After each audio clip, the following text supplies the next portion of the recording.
a un amigo, historiador, escritor, investigador, además técnico en ciencia política, o sea que tiene una variedad de formación intelectual y cultural sumamente importante. Pero lo invitamos a Ricardo González porque escribió el libro sobre la historia de Puerto Gaboto. Puerto Gaboto, lo único que vamos a decir nosotros, que es lo único que sabemos, es que fue el primer asentamiento de españoles en todo el Río de la Plata, en el 1500 y pico. Ricardo, buenas tardes, ¿cómo estás? Buenas tardes, gracias por la invitación. La verdad que para mí es un gusto de venir a hablar de una pasión, doble pasión, ¿no? Por un lado la pasión que tiene que ver con el gusto por la historia y el otro hablar de la tierra de uno, claro, que a uno lo enorgullece, ¿no?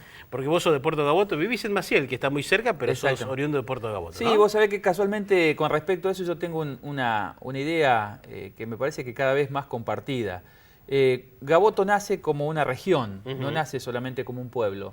Es decir, la región conocida como el Rincón de Gaboto en el siglo XVII, siglo XVIII, siglo XIX, comprendía como límites naturales el arroyo del Monje, que es el límite actual entre la jurisdicción de Puerto Gaboto y Monje, el río Carcarañá y el río Coronda. Entonces, en esa rinconada, que son muchas hectáreas, me parece que se encontraba o se encuentra lo que es Maciel, lo que es Gaboto y parte de Monje. Me parece que hay que empezar a entender la historia regional a partir de que compartieron estas sociedades un espacio común, ¿no? Entonces me siento parte del Rincón de Gaboto. Bien, y esto fue a partir del año 1500 y pico que llegaron las primeras expediciones y obviamente se montó y se instaló el Fuerte Santo Espíritu allí. Claro, pero antes de eso, Ricardo, antes de que nos cuente eso, vamos a mostrar por qué hace un año Ricardo González, historiador, escritor de la zona de Puerto Gaboto, presentaba este libro en sociedad. Mire, un trabajo arduo, sumamente interesante, con una investigación histórica y cultural sumamente rigurosa, que recopiló datos, información y además documentos desde la época hasta estos últimos tiempos y que justamente logró confeccionar y después publicar, ¿no?, este libro que es el libro de la historia de Puerto Gaboto. No es una historia menor, es la historia del primer asentamiento español en el Río de la Plata, nada más ni nada menos. Este libro se puede conseguir, Ricardo, en los locales de Sadop, ¿no? Bueno, a nosotros ahí en San Lorenzo lo podemos conseguir mostrar, en el local de Sadop, ahí en lo que es General López y 3 de febrero, pero también en el Centro de Estudios Históricos de Puerto Gaboto también se puede conseguir. Los chicos que nos dan una mano lo van a tener, y lo van a tener a partir del 10 de diciembre en la Secretaría de Turismo que se va a crear en Puerto Gaboto. Ricardo, vamos a mostrar los dibujos de mapas de la página 112 y 113, a ver si lo podemos tomar. ¿Son dibujos de qué época? Bueno, ¿de qué tiempo? Yo lo que te quería contar, Gualdino, que este libro arranca en 1500 y termina en el 2014. Es decir, son casi 490 años de historia de Gaboto. La idea era tener un manual en un solo libro, un panorama general de lo que había sido los 4 siglos de la historia de Puerto Gaboto. Está siglo XVI, XVII, XVIII, XIX, XX y lo que iba los primeros 14 años del siglo XXI. O sea que ahí está prácticamente toda la historia completa. Y lo que vos estás viendo ahí son diferentes mapas que son del siglo XVI, siglo XVII, que ya daban cuenta de un punto referencial, que era el Fuerte Santi Espíritu en algún momento, y después fue variando, porque el actual Puerto Gaboto tuvo 19 nombres a lo largo de la historia. Es decir, 19 nombres que aparecen referenciados en la cartografía de diferentes épocas.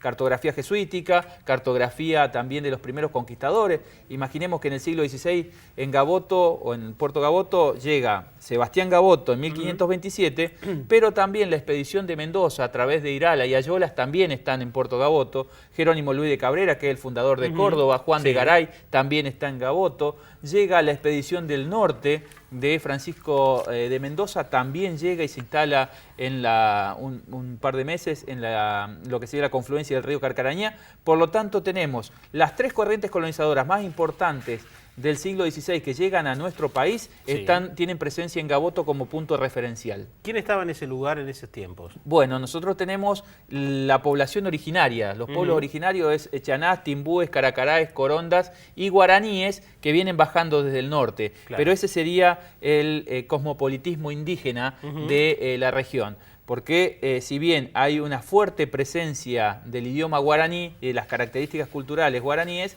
nosotros nos vamos a encontrar de que también es el Chanatimbú, el, digamos, el habitante más típico, representativo. Esas son imágenes del Puerto Gaboto de hoy, ¿no? Exactamente, este es el Puerto sí. Gaboto de hoy, sí. ¿Por qué, Ricardo, el fuerte de Santi Espíritu apenas duró 823 días? ¿Qué pasó allí? Bueno, nosotros vamos y si a tener... es verdad también la leyenda, ¿no? La de Lucía y Sebastián.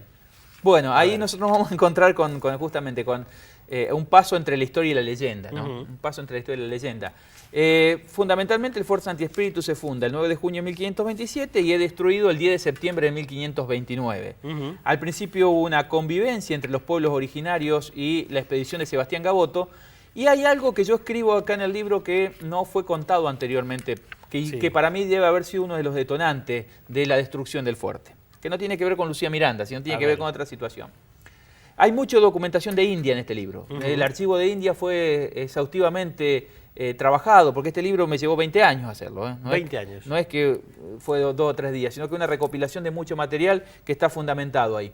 Pero con respecto al tema de la destrucción del fuerte, nadie cuenta, o por lo menos Soler, que es el otro historiador, nadie le da relevancia a una expedición que llega al Fuerte Santi Espíritu y es contemporánea de Gaboto. Gaboto llega el 9 de junio de 1527, pero en diciembre de 1527, es decir, 6 meses después, llega otra expedición. ¿De quién? Que es la de Diego García de Moguer.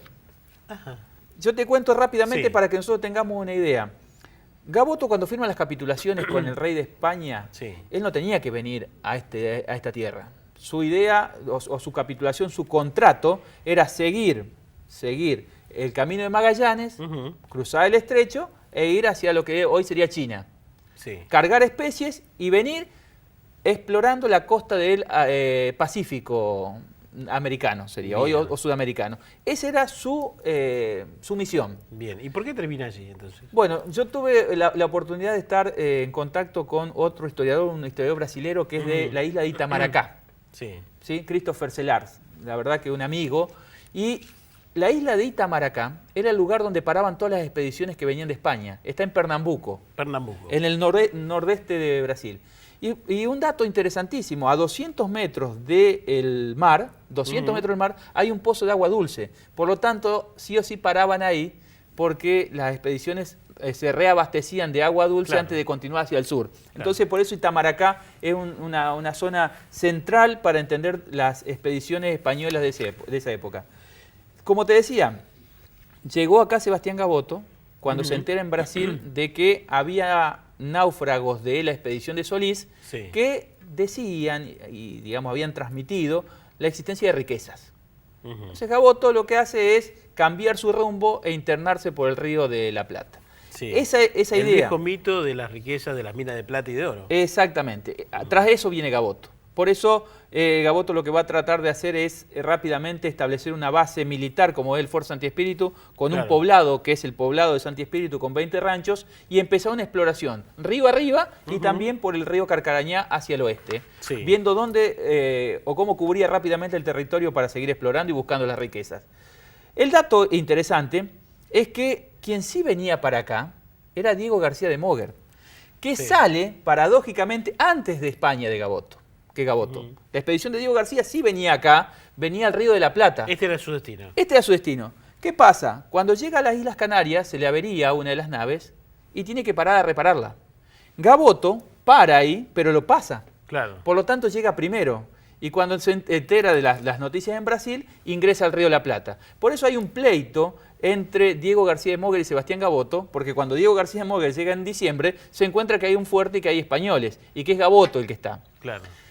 Cuando ese pleito, ¿cómo se resuelve? Rápidamente los dos juntan las expediciones y comienzan a investigar de manera conjunta la búsqueda del rey, digamos, las minas del rey blanco o las riquezas que había. Y dejan en el Fuerte Santi Espíritu un grupo al mando de Gregorio Caro, que es un capitán de Sebastián Gaboto, pero que en su mayoría son soldados de la expedición de Moguer. ¿Esto por qué lo digo yo? Que es importante tenerlo en cuenta. Primero, porque Gaboto se llevó hacia el norte la mayoría de su propia tropa que le respondía. ¿Por qué lo llevó? Porque en caso de que encontraran riqueza, Gualdino, había que repartirla entre los dos. y la iban a repartir de acuerdo a la fuerza que cada uno tuviera. Claro. Entonces Gaboto se aseguró que si encontraba riqueza, la mayor parte iba a ser para él. Pero ¿Todo esto fue escrito por Luis Ramírez también? Claro. Digamos, el cronista de... El cronista de la época. Claro. Entonces, ¿cuál es el tema en el Fuerza Antiespíritu? Que acá quedan en el fuerte 80 soldados.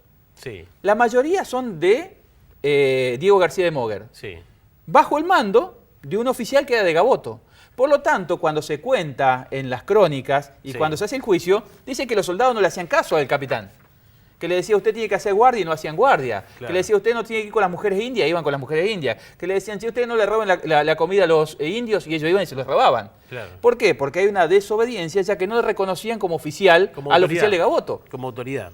Entonces, ese dato me parece fundamental para estudiar la destrucción del fuerte, porque la enemistad entre las tribus locales con los españoles se produce a partir de ahí. Ahora, Ricardo, entonces la destrucción del fuerte es una pelea entre dos tripulaciones de dos expediciones bajo bandera española. Claro, es decir, en el fondo, la situación termina generando una tensión. Claro. ¿Por qué? Porque mientras tuvo la expedición de Gaboto como única, Sí.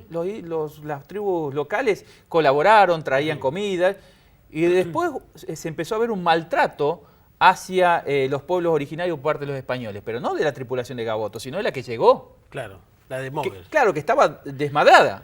Ahora, la destrucción en sí es una acción, digamos, de guerra de los pueblos de la zona, Sí. de los Bueno, pueblos autóctonos. es decir, al recibir maltratos, al recibir tropelías como el caso de robo, como el caso de violaciones a sus mujeres Claro. y demás, bueno, Hay una reacción. Hay una reacción por parte de las tribus Ricardo, locales. y esto de alguna manera también desarticula la leyenda de Lucía Miranda y Sebastián Hurtado, digo, rápidamente, para compenetrarnos en esta historia, mucho más, para conocer esa leyenda. ¿Quién era Lucía Miranda? ¿Quién era Sebastián Hurtado? Bueno, nosotros nos vamos a encontrar de que la leyenda de Lucía Miranda se escribe en 1612. Ujú. Un paraguayo, un mestizo, Ruy Díaz de Guzmán, escribe un poema que se llama La Argentina y cuenta cómo se destruyó el Fuerza Antiespíritu. 1529 se destruyó. Sí. Estamos hablando de 70 u 80 años posteriores. Se escribe esta leyenda. Lo que cuentan es que dentro de la tripulación de Sebastián Gaboto vino Lucía Miranda, una andaluza, Sí. que se había escapado de su hogar y se había casado con un capitán, que es, en este caso, Sebastián Hurtado, el capitán de la expedición de Gaboto. Una historia de amor lanzada hacia el Océano Atlántico y llega al Fuerza Antiespíritu y se consolida acá. ¿Por qué digo una historia de amor? Porque es una historia de amor y tragedia, ¿no? De alguna manera, Sí. como está contada. Nos encontramos con el hecho de que Sebastián Hurtado en el fuerte convive con Lucía Miranda y también la existencia de dos personajes más, Siripo y Mangoré, dos caciques de las tribus de los Corondás que estaban instalados en Gaboto. Mangoré, el hermano mayor, se enamora de Lucía Sí. Miranda y trata de buscar ser de alguna manera reconocido en ese amor por Lucía Miranda. Es rechazado Claro. por Lucía Miranda, entonces no tiene mejor idea, digamos, que atacar el fuerte, dice la leyenda, para raptarla. Ataca el fuerte. Y, digamos, matar a los españoles y raptar a Lucía Miranda y llevarla y hacerla su mujer. Lo que no contaba era que Siripo también estaba enamorado de Su hermano. su hermano. También Así que está es de la tribu Corondá. Corondá, también enamorado de Lucía Miranda. Entonces, la tragedia termina dándose porque arman una coalición de tribus, atacan el fuerte cuando Sebastián Hurtado y Sebastián Gaboto no están, que se habían ido al norte, Claro. y en la refriega, en la lucha de los españoles contra los indios en el ataque, Siripo mata a Mangoré. O sea que su propio hermano, el hermano menor, mata al hermano mayor y se queda con Lucía Miranda. Eso cuenta la leyenda. Eso cuenta la leyenda. Entonces se la lleva y la hace su mujer y se queda como cacique de la tribu de los Corondá, como único referente Claro. en ese caso. Cuando vuelve Sebastián Hurtado al fuerte, encuentra todo destruido y va en busca de su mujer. Lo toman prisionero los indios y antes de matarlo, Lucía Miranda le ruega a Siripo que no lo mate, Claro. en el amor que le tenía como esposo, y coinciden y acuerdan de que Sebastián Hurtado elegirá una mujer de la tribu y la hará su mujer y dejará que Lucía Miranda sea la mujer de Siripo. Ricardo, ¿te Hasta ahí parece? veníamos todo bien. Hasta ahí veníamos todo bien y el tema de la leyenda queda desvirtuada después con el tecnicismo de la historia, ¿no? Se puede decir de esa Exactamente, manera. exactamente. Ricardo, vamos a hacer la pausa del programa, ¿te parece? Y después seguimos. ¿Cómo no? Vamos a hacer la pausa de